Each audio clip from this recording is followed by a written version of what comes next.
The briefing chamber aboard the observation cruiser Silent Ledger had no windows, because the Ithra Concord did not believe in distractions. It believed in data. It believed in the cold arithmetic of catalogued worlds, and it believed, above all else, in the quiet superiority of a civilization that had spent 40,000 years learning to want nothing it could not measure. Princess Vaelith Saranath stood in the center of that chamber with her hands folded at the small of her back, and she waited to be told why she had been pulled from her studies, and pointed at a wet gray planet on the frayed edge of the surveyed galaxy. She was tall even by the standards of her people, with skin the pale silver of a river under moonlight and eyes that held their own faint luminescence, twin coals of soft violet light.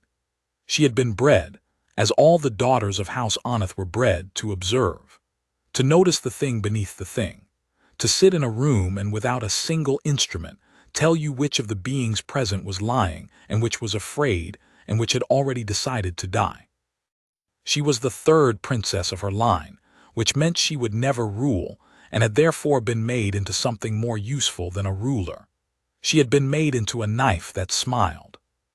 The intendant Vosk entered without greeting, as was his habit. He was old, older than the cruiser, older perhaps than the treaty that had first drawn the borders of the Concord's reach. His silver had gone the flat, dull color of pewter, and his eyes had dimmed to the gray of a banked fire. He did not sit. He gestured, and the air between them filled with light.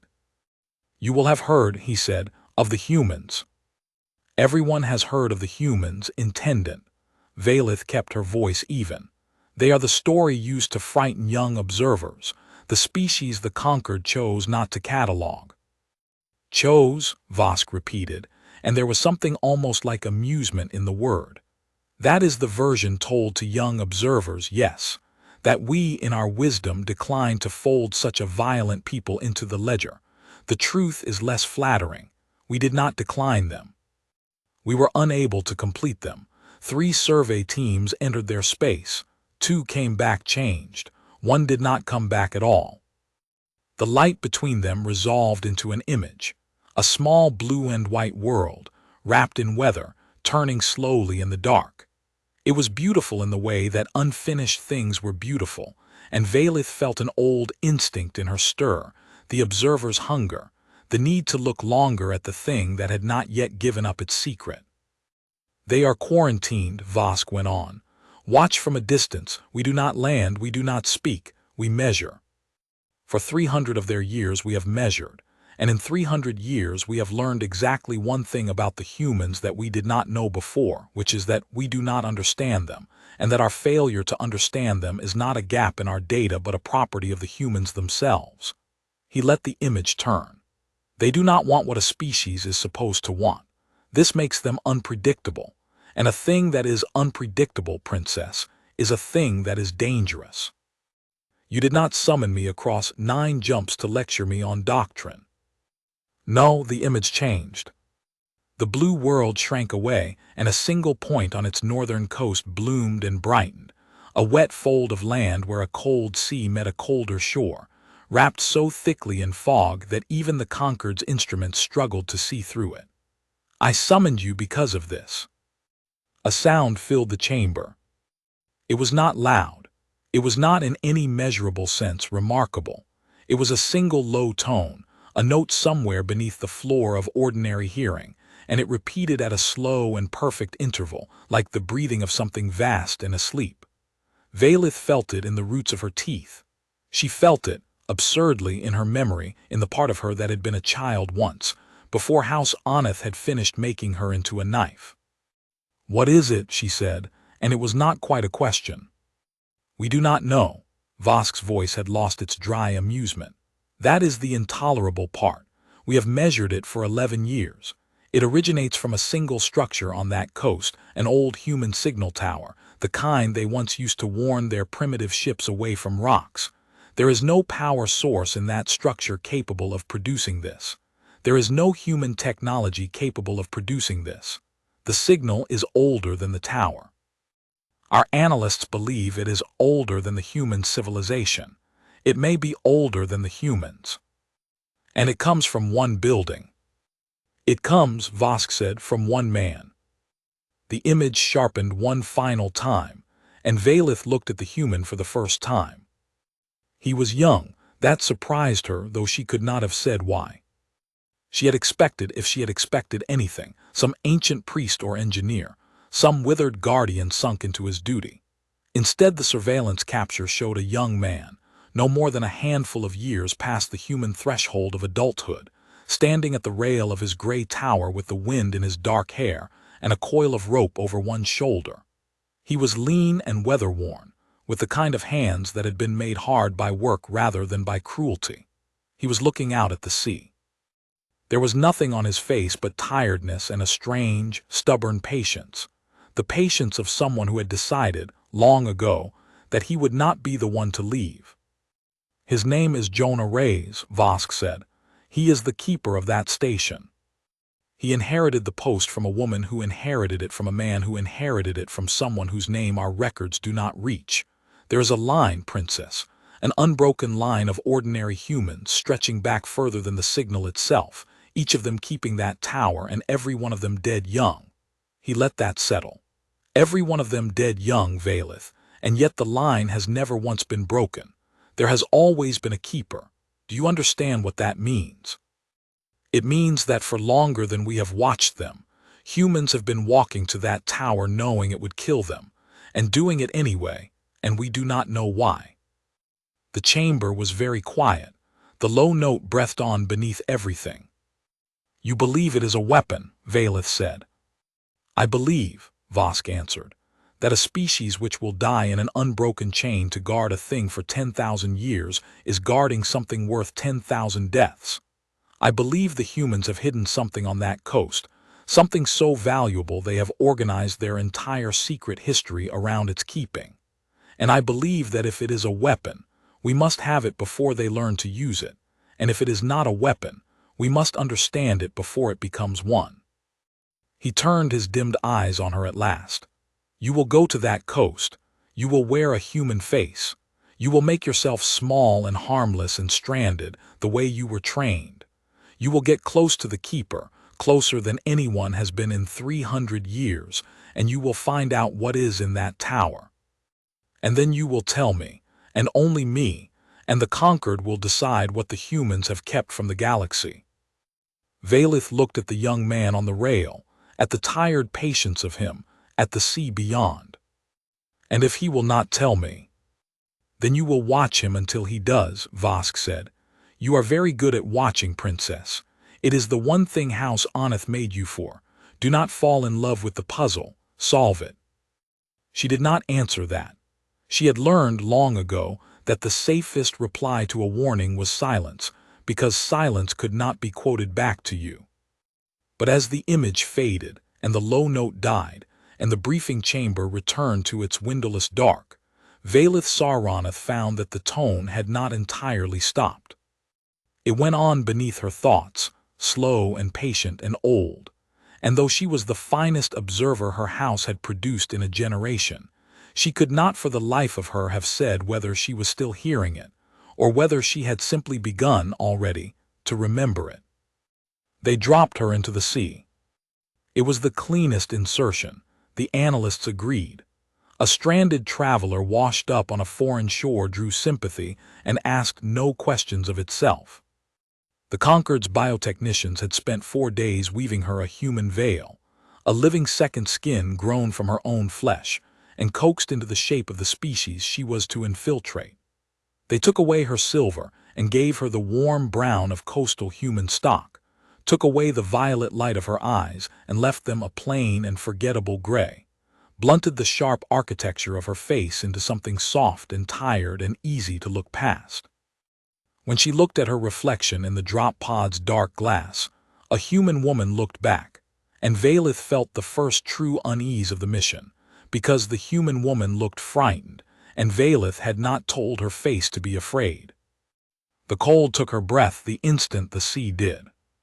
She had been warned about the cold. She had not understood it. Her world was a warm world, a managed world, and she had never in her life been touched by anything that wanted to kill her simply by being what it was. The northern sea of the human world wanted to kill her. It closed over her head, black and roaring, and it did not care that she was a princess of the Ithra Concord, and it did not care that she was the finest observer of her generation, and for one long airless moment beneath the waves Vaelith understood the humans better than 300 years of Concord measurement ever had. They had grown up on a world that was trying to kill them, and it had made them into something the galaxy could not read. She fought the sea. She was not supposed to, she was supposed to let it carry her in, limp and convincing. But her body had other ideas, and she clawed and kicked and dragged herself through the black water toward the one point of light in all that dark, a slow gold pulse turning through the fog, and she did not realize until her knees struck stone, and her hands closed on wet gravel that the light she had swum toward with the last of her strength was the tower. It was the keeper's light. It had drawn her in the way it had drawn ships for 1,000 years. She lay on the shingle and coughed the sea out of her lungs, and the fog closed around her, and she heard, beneath the crash of the surf, the low, patient note, closer now, coming down through the stone of the beach itself as though the whole cape were breathing. Then there were footsteps. Quick, sure, unafraid, coming down from the tower over rocks he clearly knew in the dark. A lantern swung. A voice, rough with disuse and sharp with alarm, called out over the wind. "Hey, hey, don't move. You'll cut yourself to ribbons on those rocks, just stay there." And then hands, human hands, hard and warm and careful, turning her over, brushing the wet hair from her face. And Vaelith Sar'Roneth opened her plain, gray, borrowed eyes and looked up into the face of Jonah Rays for the first time. He was younger up close than the surveillance had made him seem, and more tired, and his eyes in the lantern light were the deep brown of tide pools, and they were full of nothing at all but concern for a stranger the sea had thrown at his feet. He did not ask who she was. He did not ask where she had come from. He did not, she would think later, ask any of the questions that a sensible being alone on a haunted coast ought to ask of a woman who appeared from the ocean in the dark. "You're all right," he told her, though he could not possibly have known it. "You're all right, I've got you." And the observer in her, the knife that House Aneth had spent 30 years honing, made its first note of the mission with cold, professional precision. The target is unguarded, trusting, and alone. This will be easy. She would remember, much later, that she had thought that. She would remember it the way you remember laughing at something just before it broke your heart. He carried her up to the tower. She could have walked. She was Ithra. Her body was stronger than his, quicker, built by careful generations for endurance the humans could not match. But the drowned traveler she was pretending to be could not have walked, and so she let herself be carried, and she used the closeness to observe him, because that was the mission, because that was what she was for. He was strong, but not in the way the Concord's threat assessments had promised. The humans in those files were monsters, all teeth and adrenaline, animals that did not know when to die. This one was gentle. He carried her the way you carried something you were afraid of dropping. His heartbeat, where her ear lay against his chest, was fast, and beneath the fast rhythm of his exertion she could hear another, slower thing. A second pulse that did not match the first, low and vast and patient, and it took her a full minute in her professional calm to understand that the second heartbeat she was hearing was not his at all. It was the note, the signal, the thing the Concord feared. It was inside him. Vaelith went very still against the chest of the young human carrying her up out of the sea, and for the first time in her disciplined life, the observer forgot, for a moment, to observe, because she was too busy being afraid.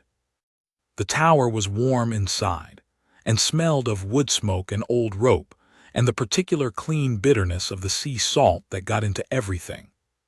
He set her down by a black iron stove, and wrapped her in a blanket that had been mended so many times it was more mending than blanket, and he crouched in front of her and looked at her with those tide pool eyes and said, "Can you tell me your name?"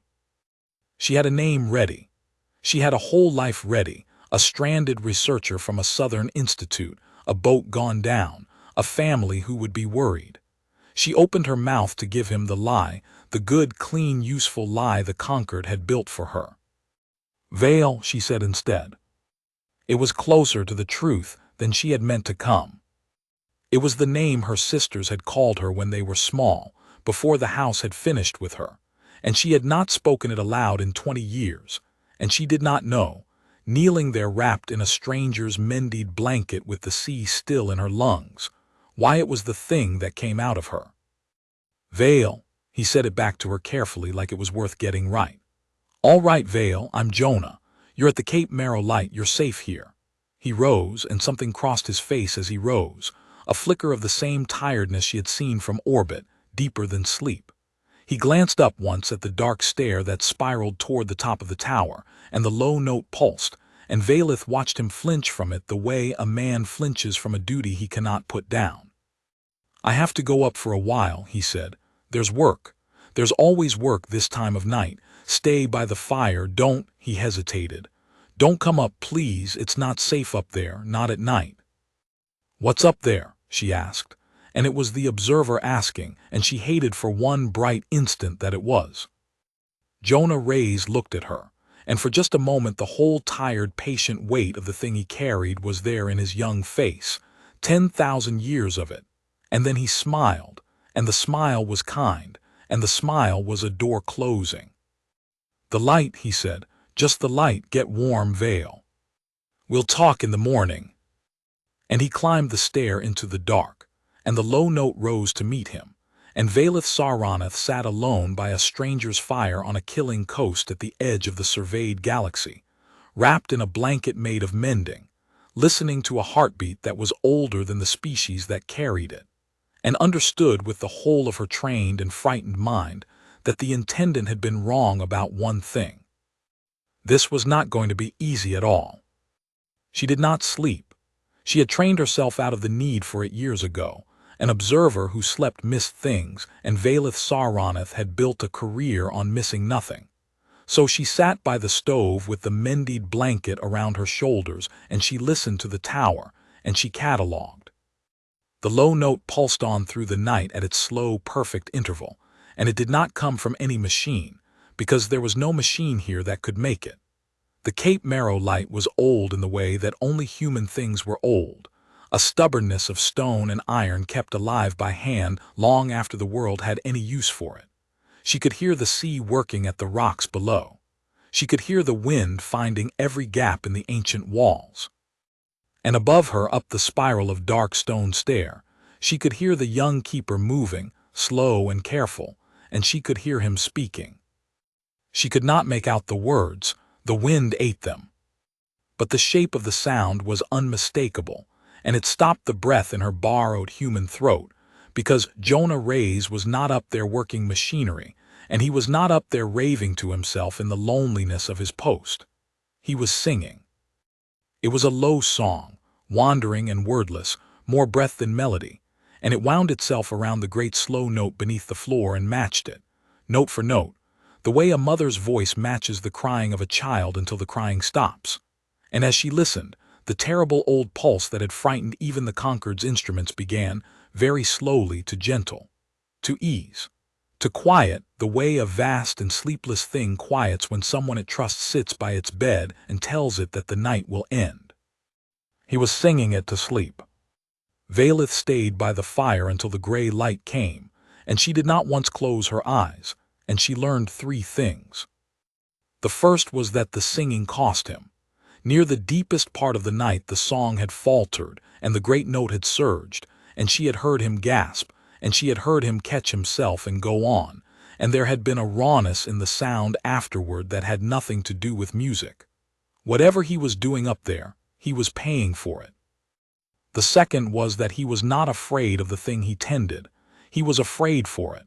There was a difference, and Vaelith had spent her life learning to hear the difference, and the difference was everything. The third was that, when the dawn finally came, and the singing stopped, and Jonah Rays came down the spiral stair, he was 10 years older than he had been the night before. Not truly. She told herself sharply that it was only exhaustion, only the gray light, only the ordinary ruin of a sleepless night. But the observer in her did not lie to her, even when she wished it would, and the observer told her the truth. The young man who had carried her up from the sea had spent something in the dark that he was not going to get back. His face was drawn thin. There was gray at his temples that she would have sworn had not been there in the surveillance capture, and there were lines at the corners of his tide pool eyes, and his hands, when he set them to the task of building up the fire, trembled with the fine tremor of a man twice his age. He caught her looking. He smiled, and the smile was still kind, and he pushed the gray hair back off his forehead with a self-conscious hand. "Long night," he said, as though that explained anything. "You look better, color's back in you. You had me worried out there on the rocks." "You should not have come down for me," Vaelith said. "In that sea, in the dark. You could have died." Jonah shrugged and set a battered kettle on the stove, and the shrug was the most human thing she had ever seen, an entire philosophy folded into the roll of two tired shoulders. "Somebody's in the water," he said. "You go in the water, that's not a decision, that's just what you do." He glanced at her and something rueful crossed his face. "Besides, nobody comes out this far. First face I've seen in a long while that wasn't my own in the shaving glass. Would have been ashamed to let the sea have it." She had been trained against 100 kinds of manipulation. She had been prepared for threats, for interrogation, for seduction, for the cold cleverness of a mind that suspected her. She had not been prepared for kindness offered to a stranger with nothing asked in return, and she found, to her quiet alarm, that she had no counter to it. It slipped past her guard because it was not aimed at her guard. It was not aimed at anything. It simply was. She stayed. There was no reason, at first, that she could give herself for the staying that was not the mission. The storm that had wrecked her fictional boat conveniently worsened, sealing the Cape off from the mainland road, and a stranded traveler could hardly walk out through weather like that. And so it was only sensible, only in keeping with her cover, that she remain at the Cape Marrow light and observe her target at close range. That was what she told the small, cold reporting crystal she kept sewn into the seam of her borrowed skin. On the second night, when she sent her first message up to the silent ledger and the intendant Vosk. "The signal originates from within the human," she reported. "It is not technological. He tends it nightly by voice at physical cost to himself. It appears to be alive." She hesitated and did not send the last thing she had observed, which was, "He does not know what I am, and he saved my life, and I do not yet understand why that fact will not leave me alone." That was not intelligence. That was noise. An observer did not report noise. By day she watched him work. There was always work. The tower devoured it.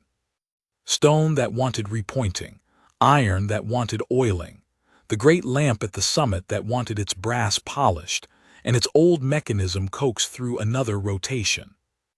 He mended nets he did not use and split wood he would burn in a season, and walked the tide line every morning gathering what the sea gave up. And he did all of it with the unhurried competence of a man who had done it 10,000 times, and expected to do it 10,000 more. And he talked to her the whole while, easy and unguarded, filling the great silence of the Cape with the small, ordinary furniture of a life. He had grown up here.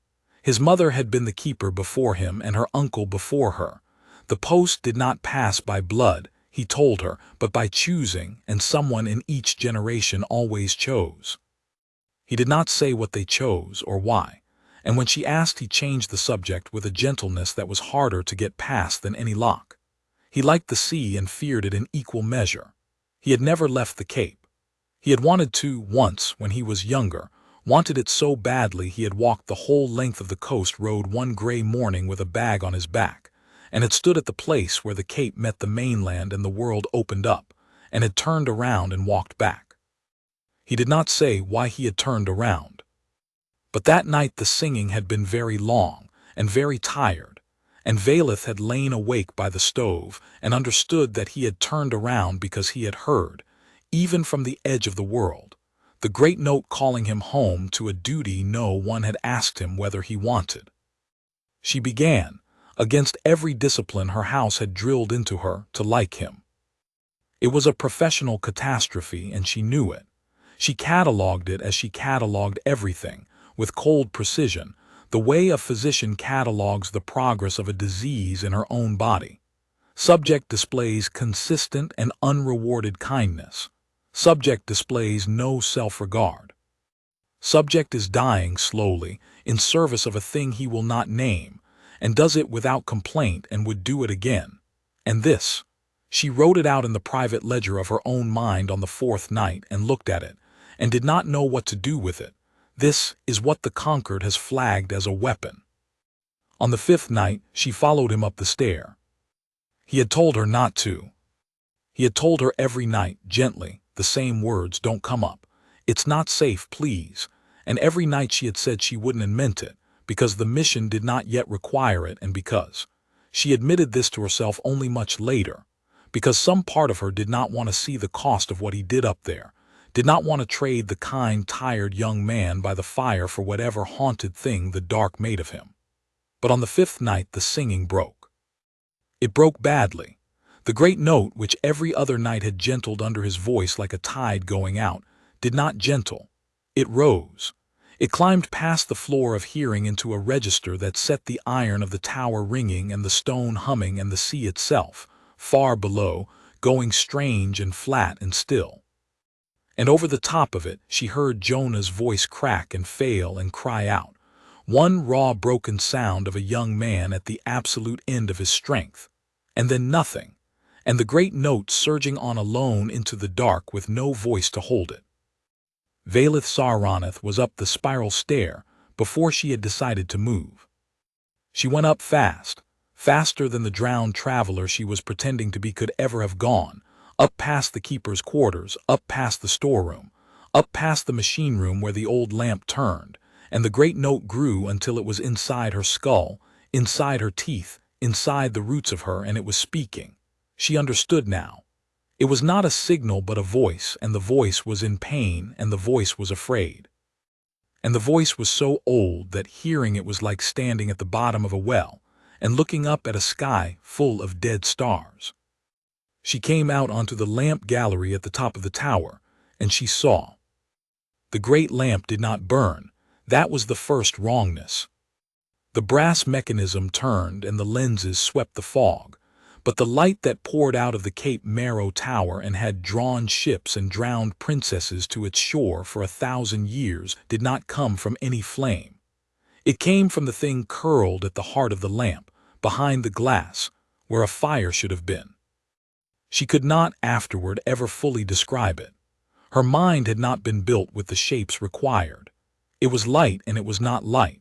It was a vast folded brightness, the size of a curled sleeping animal, and it was the size of a sun seen very far away, and both of these were true at once, and her eyes ached with the truth of them. It turned slowly within the glass, and where it turned she saw depths open in it, and in the depths were other lights and other depths, going down and down, an entire drowned cosmos folded into a shape that would fit in a lighthouse lamp, and it was hurt. She could feel the hurt of it the way you feel the heat of a fever through a closed door. It was hurt, and it was old beyond old, and it was, unmistakably, unbearably, alone. And on the iron deck before it, collapsed against the base of the mechanism with his voice gone, and his hands pressed flat to the glass, was Jonah Rays. He was gray, not tired gray, not sleepless gray, but truly gray, ashen, his young face fallen inward like a man 40 years past the age he had been that morning, and he was giving something. She could see it. She had been made to see the things beneath things, and she saw it now, saw the thin, bright thread of him unwinding through his pressed palms and into the glass, into the hurt old light, feeding it, holding it, keeping it from tearing itself and the tower and the coast apart in its pain. And she understood all at once the whole terrible shape of the thing the Concord had sent her to steal. It was not a weapon. It had never been a weapon. It was a wounded thing, older than his species, that had fallen out of the sky in some unrecorded dawn of the human world, and the humans, alone of all the peoples the Concord had ever catalogued, had not taken it apart to see how it worked. They had not measured it and filed it and rendered it down into use. They had taken it in. They had built it a house of stone on the edge of the sea, and they had sat with it, one after another, an unbroken line of ordinary mortal people across 10,000 years, each of them giving a piece of their own short life to keep a dying stranger from dying alone in the dark. That was the secret the Ithra Concord had feared for 11 years. That was the terrible, dangerous, unmeasurable thing the humans had hidden on their killing coast. Kindness, kept up without reward longer than empires. Kindness that would spend itself to the last drop and count the cost well paid. Jonah, Vaelith said, and her voice did not sound like the observer's voice at all. She crossed the gallery and dropped to her knees on the cold iron beside him. Jonah. His eyes opened. They found her. There was no strength in them at all, and no fear either, only a vast and gentle apology, as though the thing he was sorry for was that she'd had to see. "Told you not to come up," he whispered, the ghost of the kind smile. "Nobody ever listens." "You are dying." She heard the crack in her own trained voice and did not have it in her just then to be ashamed of it. "You are giving it your life." "Just a little." He tried to lift a hand toward the glass, toward the hurt old light, and could not. "It's frightened tonight. Something's got it stirred up worse than it's been in years. It can feel—" He stopped, his gray brow furrowed. He looked at her, at Vael, at the drowned stranger the sea had given him, and something moved behind his exhausted eyes, some dawning that she was suddenly, coldly, terribly afraid of. "It can feel something coming," he said slowly. "Out there, past the fog, getting closer. It's been so scared these last few nights. Ever since." He did not finish. He did not have to. "Ever since you came." The silence finished for him, and Vaelith Saronith knelt on the cold iron at the top of the world with the hurt old light of a fallen god turning above her, and the dying young keeper looking up at her with the beginning of a question in his eyes. And above them both, unseen and patient in the high cold dark beyond the fog, the observation cruiser's silent ledger hung in orbit and waited for her report. She did not report. That was the moment, though she did not name it as such until much later, when the line of her old life broke. The reporting crystal lay against her ribs, warm with her own borrowed blood, and all she had to do was speak, and the words would climb up through the fog to the silent ledger and the intendant Vosk, and the puzzle would be solved and the mission complete. It is a living entity of immense age and value, sheltered by the humans, kept alive by the sacrifice of their keepers. Come and take it. 10 words would have done it. She had 10 words in her that would have ended 10,000 years. She knelt on the cold iron beside the dying keeper instead, and she did not speak them, and she felt the shape of her whole life shift beneath her like a floor giving way. "Come down," she said. "You can't stay up here, it's taken enough tonight. Can't leave it when it's frightened." His head lolled against the mechanism. "That's the whole of the job, Vael. Anybody can sit with a thing that's calm. The job is the frightened nights." "Then I will sit with it." She did not know where the words came from. They frightened her more than the great hurt light did. "I will sit with it, and you will come down, and you will not die at the top of a tower before the sun comes up. Tell me how." He almost laughed. It came out as a cough. "You can't. It doesn't take just anyone. It has to know you, has to trust you, or it'll." His eyes drifted toward the glass, toward the folded brightness turning slow and hurt behind it. "It's particular. It's been hurt a long time. It doesn't let strangers close." But the great old light had gone quiet. Vaelith became aware of it slowly, the way you become aware that a sound you had stopped hearing has stopped. The dreadful climbing note had eased. The iron of the tower had stopped ringing. The folded brightness behind the glass had turned toward her. She could not have said how a thing without a face turned toward her, but it had, and it was looking at her, down through all its drowned and terrible depths, and it was not afraid. It was curious. She felt it enter her, not cruelly, not the way the Concord's mind scribes entered a subject, prizing and cold. It came in the way tide comes into a pool, filling the hollow places, and it looked at her from the inside, at the silver beneath the borrowed brown, at the violet light behind the plain gray eyes, at the knife that House Oneth had made of a frightened child, and at the frightened child still living somewhere deep beneath the knife. It looked at all of it. It did not flinch from the knife, and it did not weep for the child.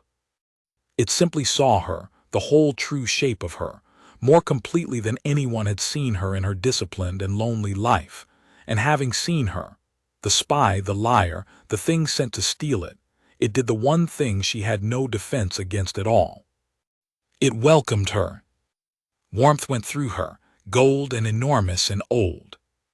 Grief that was not hers and joy that was not hers, and a loneliness so vast and so patient that it made her own carefully managed solitude look like a child's held breath.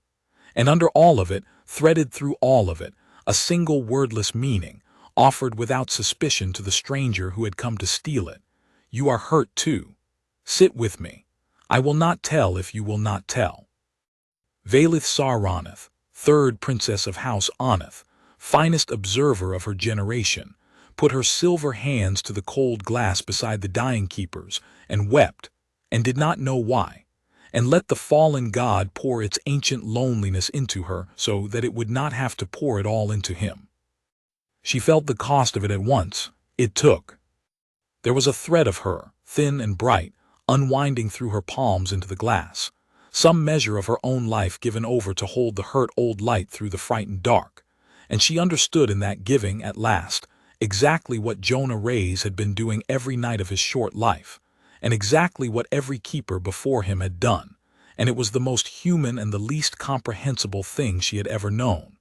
It was terrible. It was freely given. It felt, God help her, like being real for the first time. When the dawn finally came, the great light gentled and slept, and Vaelith and Jonah crawled down the spiral stair together, holding each other up, two people who had given the tops of their lives to a stranger, and could not have explained to any Concord auditor alive why they counted it a fair trade. They sat by the stove in the gray morning, and he told her. He told her everything, and she understood that he was telling her because the light had accepted her, and that in the strange law of that place, to be accepted by the light was to be family, and you did not keep secrets from family. He told her that the thing in the lamp had fallen out of the sky before there were cities, before there was writing, when his ancestors were still learning fire.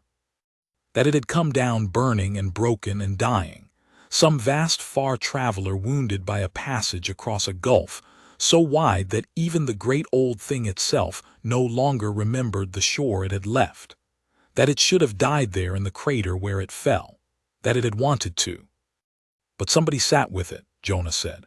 He had his hands wrapped around a mug he was too tired to drink from. The gray had not left his temples. She understood now that it never would, that each night's giving left a mark that the day did not undo, that the keepers of Cape Marrow spent their youth the way other people spent coin, and that this was why the line was always young and always brief and never, ever broken. Somebody found it dying and didn't run, sat down in the crater and stayed. And it was so alone, Vael, it had been alone for longer than there had been anybody to be alone from, and here was this little short-lived thing that wasn't scared of it and wasn't trying to use it, just sitting with it. So it held on, for that, just for the company. And the person who sat with it when they got old, they taught somebody else to sit with it, and that person taught somebody, and here we are. He lifted the mug an inch and set it down. 10,000 years of us. Just so it won't be alone while it heals. That's all the job ever was, keep it company, keep it from being afraid, and someday when it's mended enough it'll be able to go home, or go on, or go wherever a thing like that goes, and then we can stop. A tired, crooked smile. None of us has ever gotten to see the stopping, but we keep it because someday somebody will. It is killing you, Vaelith said. It's not trying to. He said it fiercely, protectively, the way you defend someone you love against an accusation. It doesn't want to take anything. That's the worst of it. Honestly, it's so careful it takes as little as it can. It'd rather hurt than hurt us. We give it more than it asks. Every keeper does. You saw. It only takes what it needs to not come apart, and coming apart. His jaw tightened. You felt it up there tonight, how scared it's been. If it came apart frightened like that, this whole coast goes with it. Maybe more than the coast. So yeah, it costs. You look at the wall down in the machine room sometime. There's names scratched there, all the way back, hundreds of them, and every one of them's a person who decided a few years of their own life was worth a stranger not dying alone in the dark. He looked at her then, straight and clear, and the tiredness in his young old eyes was the tiredness of something much larger than one man. The conquered ships that go by out past the fog, he said quietly. The ones that think we don't see them, they'd call that stupid. Wouldn't they? Giving up your life for something that can't pay you back, they'd call it a waste. Vaelith did not answer, she could not. He had described the exact contents of her briefing, the exact logic of the intendant Vosk, the exact arithmetic of the civilization that had made her, and he had described it as the thing that made him free. What would you call it? She asked instead, very low. Jonah Ray's thought about it. Outside, the storm had blown itself out, and a thin, cold sun was coming up over a sea gone silver and quiet, and the great light slept, and for a moment the young keeper looked less like a dying man, and more like the only rich man she had ever met. I'd call it the point, he said, the whole point. You get one short life on a rock that's trying to kill you, and you don't get to keep any of it, not one day. So the only thing that's actually yours, the only thing you get to decide, is what you spend it on. And I got to spend mine on the biggest, oldest, loneliest thing in the whole sky. I got to keep a fallen star from dying scared. He shrugged, that whole philosophy shrug, and drank at last from the cooling mug. Most people just get to keep a garden. I'm not complaining. She did not send a report that night, or the next, or the one after that. She told the reporting crystal, when its pulse against her ribs grew insistent with the intendant's patience, a careful architecture of truth-shaped lies. The signal is a natural phenomenon, she reported, a geological resonance of the coast, of no strategic value. The keeper is a superstitious primitive who tends it out of inherited ritual. There is nothing here. She had been the finest liar house Aneth ever made, and she made the lie beautiful, and she knew even as she made it that Vosk was too old and too clever to be held by it forever. She was buying time. She did not fully admit to herself yet what she was buying it for. The days went strange and golden and short. She stopped pretending in the small ways to be only a stranded traveler. She learned the tower. She learned the work, the endless devouring work of stone and iron and salt, and she took her share of it, and it was the first labor of her life that had not been aimed at controlling something. She learned the tide line and the names of the gray birds and the particular way Jonah laughed when she said something wrong about the sea, which was often, and the particular way he went quiet when the afternoon began to fail, and the dark came on, and the great light woke and needed them. And they kept it together after that. Both of them, each night, up the spiral stair, hands to the cold glass, giving the tops of their lives to a hurt old brightness that took as little as it dared and welcomed them both as family. It cost her. She watched the first thread of silver gray come into her own borrowed dark hair in the shaving glass, and she did not flinch from it. And this frightened her more than anything, this not flinching, because it meant the change was not only in her hair. One night, high in the tower with the great light gentling under their joined voices and the fog thick as wool against the glass, Jonah's hand found hers on the cold surface, and neither of them moved it away, and the fallen god turned slow and warm above them and poured its ancient joy down over the two small mortal things that sat with it in the dark. And Vaelith Saraneth understood that she had fallen in love, twice over and at once, with the hurt old wonder in the glass, and with the young man who had given his life to sit beside it, and that both of these loves were treason, and that she did not care. She had come to that coast to solve a puzzle. She had fallen, instead, into the greatest mystery of her life, and the mystery was not the thing in the lamp at all. The mystery was the arithmetic that made a short-lived people spend themselves like water on a stranger who could give them nothing back, and count it not a loss but the whole rich point of being alive. She had crossed 9 jumps of catalogued and measured space to find it, and it had been sitting by a stove on a killing coast the entire time, mending a blanket, telling a drowned stranger that she was safe. She did not know, those golden shortening days, that the great light had been right. Something was coming, past the fog, getting closer. And it was coming because of her. There was one afternoon, in the middle of those golden shortening days, that Vaelith would keep for the rest of her life, the way the light kept the years the keepers gave it. The tide had gone all the way out, further than she had ever seen it, and Jonah had taken her down onto the flats where the sea usually was, across a country that existed for only a few hours a day, ribbed sand and glassy pools, and the wrecked black ribs of ships that had not found the light in time. He walked it barefoot, sure of every step, and he named things for her, the small armored creatures that scuttled sideways, the weed that snapped when you trod it, the birds that came down to the flats to hunt and lifted away crying when the two of them passed. He was not teaching her, exactly. He was simply sharing a thing he loved with someone who had never seen it, which she was coming to understand was the most human act there was, and the one the Concord had no name for. "Your people," he said, crouching to free a stranded creature from a drying pool and carry it to deeper water. "The Concord. They've been watching us 300 years, you said. What do they think we are?" Vaelith considered the honest answer and gave it because she had stopped being able to give him any other kind. "Dangerous," she said, "unpredictable, a species that does not want what a species is supposed to want and is therefore impossible to manage and is therefore a threat." She watched him set the small creature down in the pool where it would live. "In the files you are monsters, violent, tireless, things that do not know when to die. 3 survey teams came into your space long ago. The story is that they came back changed." "Changed how?" "The files do not say. That is the part that frightens the Conquered most, I think. That something happened to those teams here that the Empire could not measure and could not undo and could not explain." She looked out at the strange, exposed country of the sea floor, the black ribs of the drowned ships. "I think I understand it now. I do not think anything was done to those teams at all. I think they simply saw you, the way I have seen you. And once you have seen a people who will spend their whole short lives keeping a stranger company in the dark, and count it the point rather than the cost, you cannot go back to a galaxy that measures everything and shelters nothing. It ruins you for the ledger." She smiled, faint and wondering.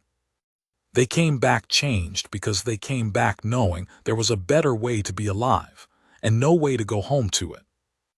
Jonah straightened, the wet sand dark on his hands, and looked at her for a long moment with those tide pool eyes. "That's the most anybody's ever said to me," he said. "That turned out to be about themselves." She did not answer that. She did not have to. The tide was already far out, beginning to turn, the long silver line of it curling back toward the flats and the tower and the two of them, and they walked in ahead of it, and she felt the water find her heels as they climbed back up onto the shingle, the killing sea coming back to reclaim the country it had only lent them for an afternoon, and it did not frighten her any more. She had grown up on a warm, managed world where nothing was ever allowed to want to kill her, and she had thought that safety. She understood now that it had only been the ledger keeping her, the way it kept everything, in a form it could hold. That night the great light was calm, and the singing was easy, and afterward they sat at the top of the tower with their backs against the warm turning mechanism and the hurt old wonder gentling above them. And Jonah fell asleep against her shoulder, gray at the temples, young at the mouth, spent and peaceful, and Vaelith sat very still so as not to wake him and watched the fog move against the glass, and did the accounting she had been trained to do.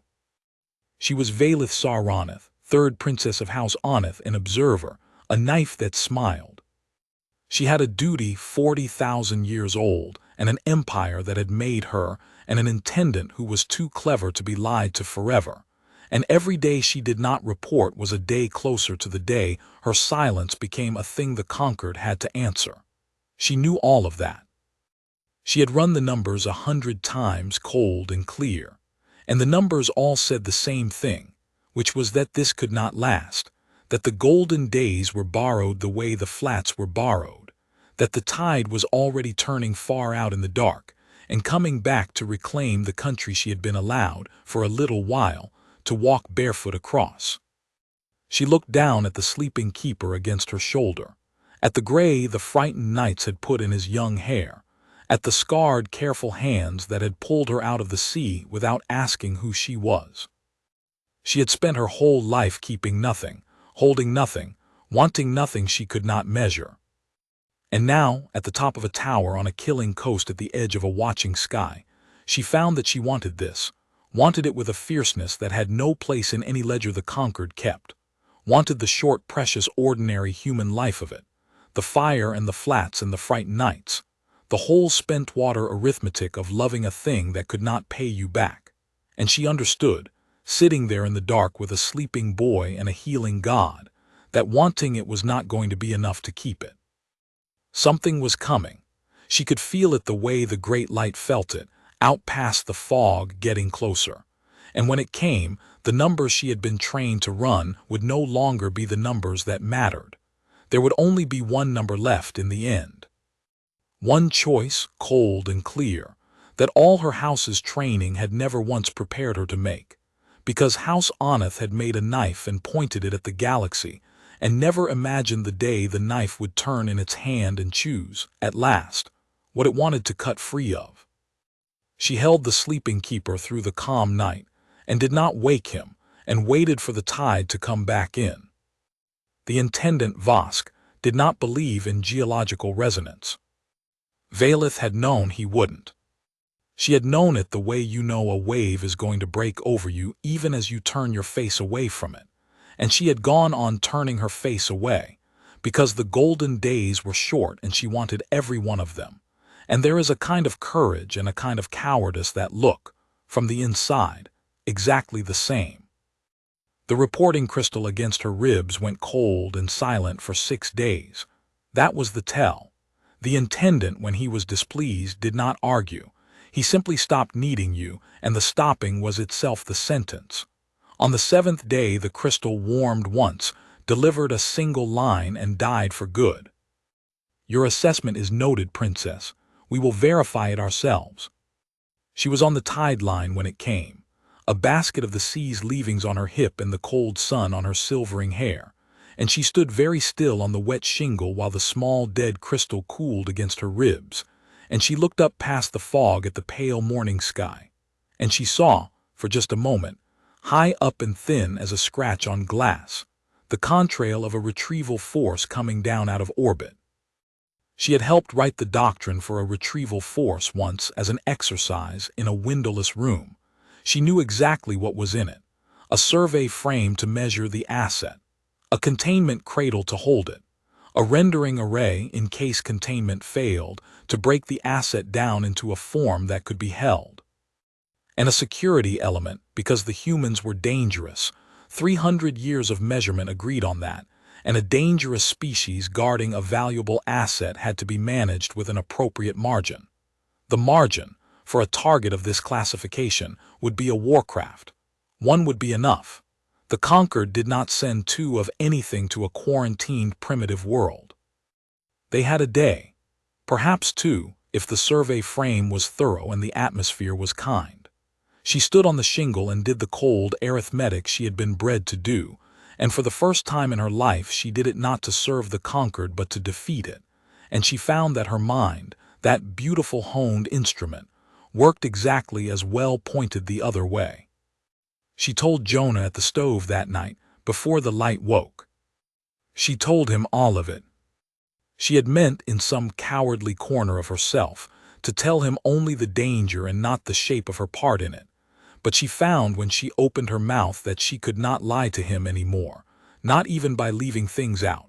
And so she told him the whole of it, that she was not a drowned traveler, that she was Vaelith Saroneth, 3rd princess of the Ithra Concord, an observer, a spy, sent across 9 jumps to get close to him and find out what he guarded and deliver it to the empire that had catalogued his species from behind the fog for 300 years, that she had lied to him with her name and her face and the color of her own skin. That the thing coming down out of the sky was coming because she had come first, and had failed, and had been replaced. She laid it all out on the scarred wood of the table, and she watched his young old face, and she waited to see the kindness go out of it, because she had lived her whole life among her own people, and she knew what her own people would have done with a betrayal like that. They would have gone cold. They would have become, very quickly and very quietly, an enemy. Jonah Rays was silent for a long time. He turned his mug in his scarred hands. The great light was beginning to stir above them, the first low breath of the note coming down through the stone. "The night I pulled you out of the sea," he said finally, "you could have walked up the rocks. I felt it carrying you, you were stronger than me, all that limpness was put on. And that first morning you didn't shiver when you drank the hot water, and nobody who's had a real soaking doesn't shiver." A faint, tired, crooked smile touched the corner of his mouth. "I've been alone out here a long time, Vael. You get so you notice things. I knew you weren't what you said the second morning. I've known for weeks." She stared at him. "You knew, and you let you stay, told you the whole secret, took you up to the light." He met her eyes, and there was no anger in his at all, only the same vast tired gentleness that had frightened her from the first, because it was proof against every weapon she had. "Yeah." "Why?" It came out of her raw. The observer was gone. There was only the frightened child house Aneth had buried, sitting at a stranger's table at the edge of the world. "You knew what I was. You knew I came to take it. Why would you?" "Because the light let you in." Jonah said it simply, as though it settled everything, and in the strange law of that place it did. "It knew you before I did. It knew you all the way down, everything you are and everything they made you into, and it welcomed you anyway. I trust that thing with my life, Vael. I trust it every single night. I wasn't about to stop trusting it the one time it told me a lonely person had come a very long way and needed somewhere to sit down." He shrugged, that whole philosophy shrug, the roll of two tired shoulders that held 10,000 years. "And I figured if you were going to betray us, you'd have done it that first week when it would have been easy. You didn't. You stayed and you carried water and you gave up years of your own life to a stranger in a lamp, same as me, same as all of them." He nodded once at some private accounting. "That's not what a spy does. That's what a keeper does. Whatever they sent you to be, you went and turned into one of us instead." Vaelith Saroneth put her silvering head down on the scarred wood of the table, and for the second time in her disciplined life, wept, and this time she knew exactly why. They had a day, they did not spend it running. She had assumed in the small cold part of her still doing doctrine that the sensible response to a warcraft was flight, get the keeper and get inland, abandon the asset live. But there was no getting the asset inland. The light could not be moved. The crater it had fallen into had become the tower had become its house, and to carry it from that place would be to spill it, and to spill a frightened dying god was to lose the whole coast and perhaps the whole world. And Jonah would not leave it.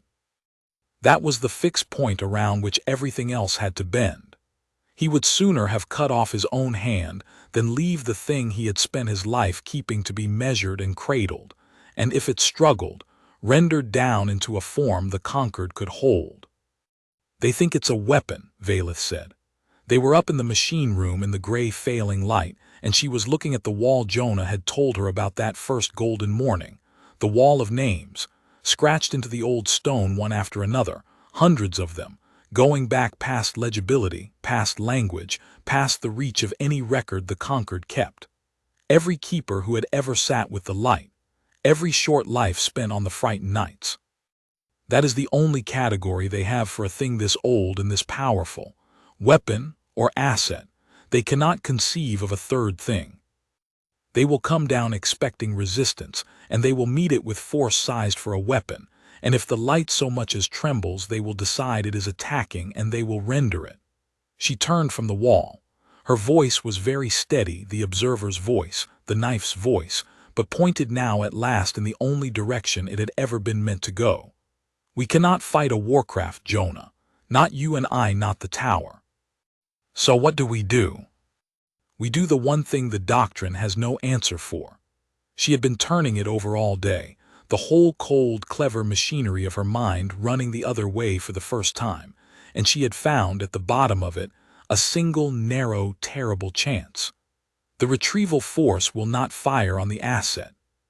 It is too valuable. The entire operation exists to take it intact.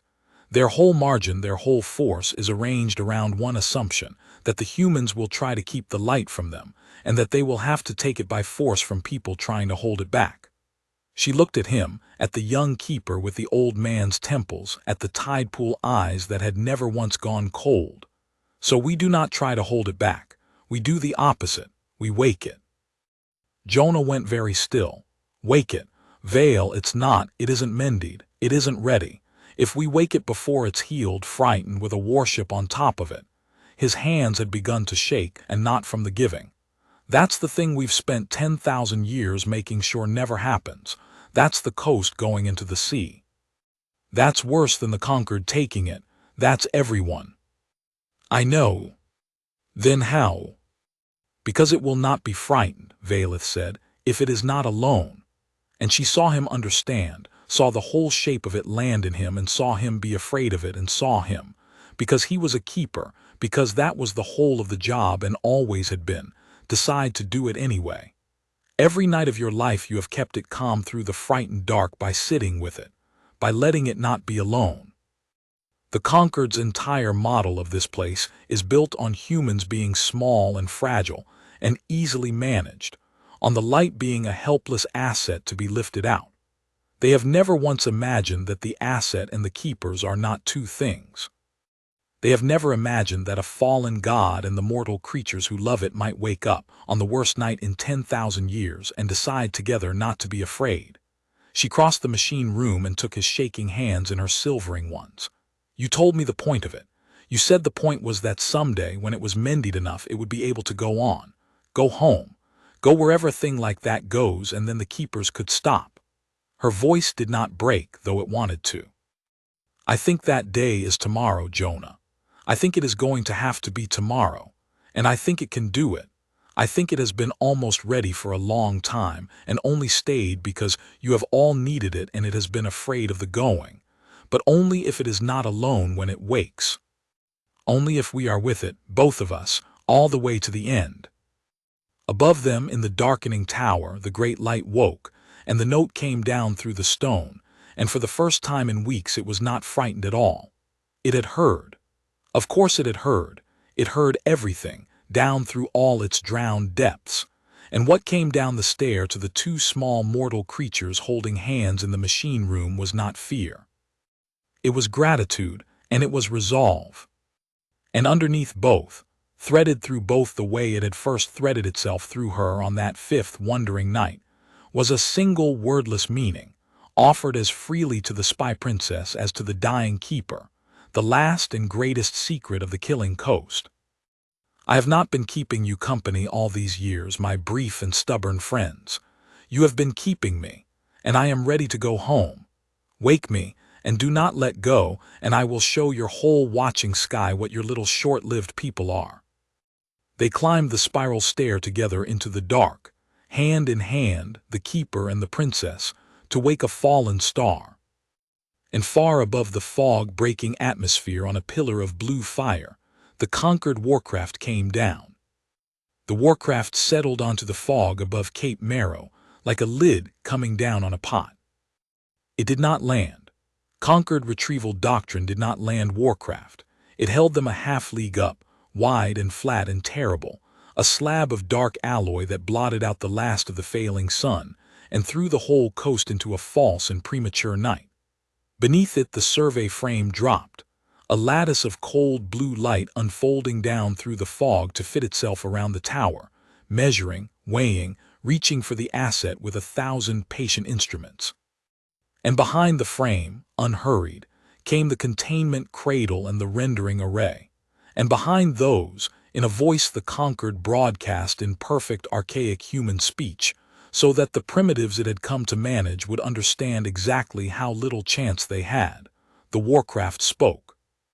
Keeper of the structure, it said, and the voice was Vosk's, dry and old and certain, patched through from the silent ledger high above. You are in possession of an asset of interest to the Ithra Concord. You will not be harmed. The asset will be removed for study. Any attempt to interfere with the retrieval will be recorded as hostile and answered accordingly. Stand aside from the tower. This is the whole of your instruction, and it will not be repeated. At the top of the tower, on the lamp gallery, in the cold blue glare of the survey frame, Vaelith, Saraneth, and Jonah Rays stood on either side of the great glass and put their hands to it, and did not stand aside. "Do you hear him?" Vaelith said quietly. She was not speaking to Jonah. She was speaking to the folded brightness turning slow behind the glass, the hurt old wonder that had fallen out of the sky before there were cities. "That is the voice of everything that made me. That is 300 years of watching you from behind the fog, too afraid to land, too proud to ask, certain to the last that a thing it could not measure must be a thing it could not allow. That is the Concord. And it has come to take you apart to see how you work, because it has never once in 40,000 years imagined that the answer to a mystery might be to sit down beside it and keep it company until it heals." She pressed her silver hands flat to the cold glass. "You have kept your patience with them a long time, so have the humans. I am asking you to keep it a little longer. Do not fight them. Do not fear them. Only wake all the way for the first time in 10,000 years and let them see." And Jonah, on the other side of the glass, his young old face lit blue and terrible in the survey frame's glare, put his scarred hands beside hers, and did the thing he had done every night of his short spent life. He did not brace against the light. He did not try to hold it in or hold it back. He opened his hands and gave it the top of his life, freely, gladly, the way 10,000 keepers had given theirs. And this time he did not hold anything back for the morning, because he understood at last that there was not going to be another frightened night after this one, and that the giving was finally, after 10,000 years, going to be for the last time. "Go home," he whispered to it, and there were tears standing in his tide pool eyes, and his voice was the voice of every keeper whose name was scratched into the wall below. "We've got you. We're not letting go. Go home." The great light woke. It did not wake the way the Concord's instruments had modeled, in a surge of measurable force to be met with an appropriate margin. It woke the way dawn wakes, if dawn were a living thing 10,000 years asleep, and the whole grieving sky its bed. The folded brightness unfolded. The glass of the great lamp did not shatter. It simply ceased to be relevant, the way a held breath ceases to be relevant when you finally let it go. And the hurt old wonder rose up out of the tower into the false night the Warcraft had made, and it was not afraid, because it was not alone, because on either side of it 2 small, stubborn, mortal creatures held its hands and would not let go, and it took their courage into itself the way it had taken their years, and it turned that courage outward, and it showed the watching sky what it was. The survey frame's cold blue lattice met the light and simply stopped being cold and stopped being blue, and hung there in the dark as a net of gold. The rendering array, groping down through the fog to break the asset into a form the Concord could hold, met the light and could find nothing to render, because you cannot render a thing that is not resisting you, cannot break a wave by pushing it, cannot take apart a gift. And the containment cradle, reaching to lift the asset out and away from the small, fragile creatures who guarded it, met the great old brightness and found, threaded all through it, inextricable, unmeasurable, refusing every instrument the Concord had ever built, the bright unwound threads of 10,000 human lives. It could not lift the light out from the keepers. The keepers were in the light. 10,000 years of them, every short spent life, every frightened night, every name on the wall below, the light had kept all of it, the way you keep the company of the ones who sat with you in the dark, and it could no more be separated from the humans who had loved it than a song can be separated from the ones who sang it. And up in the Warcraft, in the cold and windowless certainty of the silent ledger, the Intendant Vosk looked at the readings coming back from his retrieval force and understood, for the first time in his long pewter-colored life, that he had made a category error of 40,000 years standing. The asset was not an asset, it never had been. It was a wounded traveler, and the humans had not been guarding a weapon, and they had not been hiding a resource, and they had not been organizing their secret history around the keeping of a thing worth 10,000 deaths in order to one day wield it. They had been organizing it around kindness, around the flat refusal of a short-lived people to let a stranger die alone in the dark, kept up without reward, without hope of return, longer than the Concord itself had existed. And the great old wonder rising now out of the tower was not attacking his fleet, was not even resisting it, was only, at long and healed last, going home, and taking with it into the sky the memory of every human who had ever loved it, so that wherever it went across the great gulf it had crossed, it would carry the humans with it, and it would never be alone again. The warcraft did not fire. There was nothing to fire at. You cannot make war on a thing that is only leaving, that is only rising through your terrible dark net of a fleet with 10,000 years of borrowed courage in its hands, that pauses on its way to the stars to turn its vast healed attention on the small proud empire that had come to take it apart, and does not punish it, and does not even scorn it, but only looks at it, the whole watching Concord, down through all its drowned and ancient depths, and offers it freely. The one thing the Concord had crossed 9 jumps and 300 years never to have to receive, it sees them, all the way down. The fear beneath the pride, the loneliness beneath the certainty, the frightened child beneath the knife. The same look it had once turned on a spy princess kneeling on cold iron, and it welcomes them, and it forgives them, and it goes. The great light rose up past the warcraft, past the fog, past the false night, up into the true dark where the true stars were, and it went home, and where it had been there was, for one moment, over the whole northern coast of the human world, a dawn. Then it was gone, and the sky was only the sky, and the warcraft hung there in the ordinary dark above an ordinary tower, its cradle empty, its rendering array idle, its doctrine in ruins, with nothing left to retrieve. The Concord withdrew. It did not announce a decision. The Concord never announced decisions. It simply ceased to do the thing it had been doing, and the ceasing was the decree. The warcraft lifted away into orbit and was gone by morning, and the silent ledger with it, and the quarantine fog that had wrapped the human world for 300 years was never quite the same afterward, because you cannot unsee a thing once a fallen god has made you see it, and everything that had watched humanity from behind that fog had watched. That night, a species of small brief creatures wake a wounded star and hold its hands and send it home, and had understood at last and against its will exactly why 3 survey teams had gone into human space and come back changed. The humans did not want what a species was supposed to want. They wanted to keep the frightened things company through the dark, and there is no doctrine in all the 40,000 years of the Ithra Concord that has ever found a way to manage that. On the lamp gallery, in the quiet after, Jonah Rays sank down onto the cold iron with his back against the empty mechanism, and Vaelith caught him and held him and was afraid, because he had given everything this last night, held nothing back for the morning, and she did not know if there would be a morning for him at all. But the great light, in going, had left him something. She felt it as she held him, the way she had felt everything since it first welcomed her, the threads of a spent life winding back, not all of them. The gray at his temples stayed gray and would.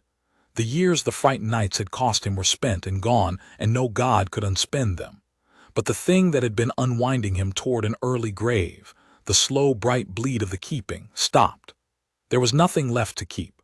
The wonder had gone home, and it had, in the going, set its keeper free, the first keeper in 10,000 years to be released from the duty while still young enough to have a life on the other side of it. She felt the strength come back into him under her hands. She felt his heart, and only his heart, no second vast slow pulse beneath it, beating on, mortal and ordinary and alive. He opened his tide pool eyes and looked up at her, at the silvering stranger who had come to steal his secret, and had stayed to help him give it back to the sky. "It's gone," he said. There was grief in it and there was wonder in it, and underneath both there was a thing she had never once heard in his voice in all the golden shortening days. There was a future in it. Vael, it's gone. It's really, we did it. It's home. His scarred hand found hers. The job's done. 10,000 years, and I'm the one who got to see the stopping. You are not the one, she said. Her borrowed gray eyes were wet, and beneath the borrowed brown of her skin the true silver had begun quietly to show through, because there was no one left to hide from, and she did not want to hide from him. We are the ones. And there is no more tower to keep you here, Jonah rays. No more frightened nights. No more duty scratched into a wall. She helped him to his feet in the cold, clean dark where a fallen star had been, and outside the fog was thinning, and a true dawn, an ordinary human dawn, was coming up gray and gold over a sea gone quiet. You told me once you walked the whole coast road to the edge of the world and turned around because it called you home. It is not going to call you back this time. You could go anywhere now. You could see the whole rest of your life. Jonah looked at her for a long moment. Then he looked at the empty lamp and the wall of names below it and the gray sea and the coast that had been his whole short spent world. Anywhere, he said slowly, and the crooked kind smile came up, the one that had been proof against every weapon she had ever carried. You know, I don't think I've ever once in my whole life gotten to decide where to spend it. He turned the smile on her, and it was not tired at all. So here's what I'd like to spend it on. If she'll have a keeper with gray hair and no tower, and a wall full of names to explain. Vaelith Saroneth, who had crossed 9 jumps of catalogued space to solve a puzzle, and had fallen instead into the greatest mystery of her life, who had come as a spy and stayed as a keeper, who had given the top of her own life to a stranger and counted it, at last, the whole rich point of being alive. Vaelith took the young man's scarred hand in her silver one, on the top of a tower where a god had slept in the first light of an ordinary morning, and gave him her answer, and it was not a lie. And it was the truest thing she had ever said. I already have, she told him, a long time ago. On the 5th frightened night when it welcomed us both, and I understood I was never going home again. She lifted his hand and pressed it to her cheek, silver against the gray dawn. You were the mystery, Jonah, not the light, not any of it. Just you and your short, impossible people, and the arithmetic that made you spend your whole life keeping a stranger company in the dark. I came all this way to solve it. Her voice broke at last, and she let it, because there was no one left to be a knife for. And the only way to solve it was to stay and become one of you, and love the thing I could not understand until I understood it from the inside. She smiled at him through the tears, silver and gray and gold in the risen sun. So no, I will not go anywhere. There is a coast here and a tower, and a wall full of names that ought to be kept even with no light to keep. And there is a keeper with gray hair who is done being brave alone. She drew him toward the spiral stair, toward the morning, toward the rest of one short precious mortal life. Let us go down, Jonah. The fire will have gone out. And I find, for the first time in my life, that I would very much like to be somewhere warm, with someone I have decided to spend the rest of it on. They went down the stair together, hand in hand, out of the empty tower and into the ordinary dawn, and behind them the great lamp stood dark and quiet for the first time in 10,000 years, its frightened nights all spent, its wounded traveler home among the stars, and its last 2 keepers, the spy who forgot her empire and the boy who kept a god, walked out along the tide line into a life that no one had catalogued, on a killing coast at the edge of a watching sky, and were not, either of them, ever alone again.